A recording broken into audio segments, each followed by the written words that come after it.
Hello అండి. ఈరోజు నుంచి మహాలయ పక్షాలు ప్రారంభం అండి. భాద్రపద బహుళ పాడ్యమి 8వ తేదీ నుంచి సెప్టెంబర్ 21వ తేదీ వరకు మహాలయ పక్షం అంటే పితృపక్షం కొనసాగుతుంది. ఈ 15 రోజులు పూర్తిగా పితృదేవతల పూజలకు అంకితం చేయబడతాయి. పితృదోషం అంటే ఏమిటి తెలుసుకుందాం. పూర్వీకులు చేసిన కొన్ని దోషాల వలన సంతతి వారు కష్టాలు అనుభవిస్తారు. జాతక చక్రంలో పితృదోషాలను గుర్తించవచ్చు.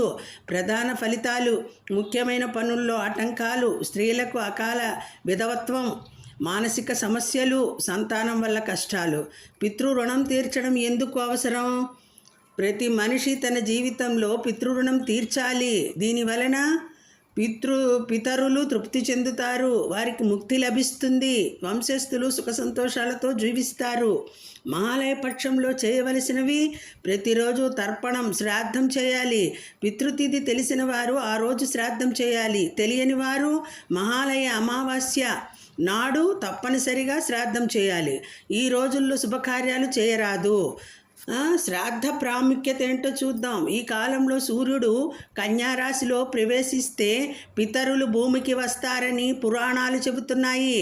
మహాలయ అమావాస్య నాడు వారు సంతతి ద్వారం వాళ్ళ సంతతి ఉంటారు కదండి, వాళ్ళ ద్వారం దగ్గరే నిలబడి ఆశీర్వాదం కోసం ఎదురు చూస్తారు. శ్రాద్ధం చేయకపోతే దీవెన బదులుగా శాపం లభిస్తుందని పేర్కొనబడింది. శ్రాద్ధం చేసే మార్గాలు: నువ్వులు, గూడ మిశ్రిత అన్నం సమర్పించాలి. అన్నదానం అక్షయ ఫలం ఇస్తుంది. శాకాహారంతో చేసిన శ్రాద్ధం కూడా ఫలదాయకమే. ఆర్థికంగా కుదరకపోతే గోవుకు గ్రాసం పెట్టినా లేదా కేవలం ఆకాశాన్ని చూసి కన్నీరు పెట్టుకున్నా అది పితృదేవతలకు అర్పణమవుతుంది. శాస్త్రవాక్యం: మహాలయ పక్షంలో శ్రద్ధతో చేసే అన్నదానం అనంతకోటి యజ్ఞఫలం ఇస్తుంది. మఖా నక్షత్రంలో చేసిన శ్రాద్ధం అక్షయ ఫలం కలిగిస్తుంది. మహాలయ పక్షం పితృదేవతలను స్మరించే పవిత్ర కాలం.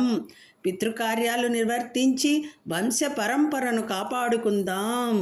ఇదండి మహాలయ పక్షాల గురించి తెలుసుకున్నామండి మనం. వీడియో నచ్చితే లైక్ చేయండి. సర్వం శ్రీకృష్ణార్పణమస్తు.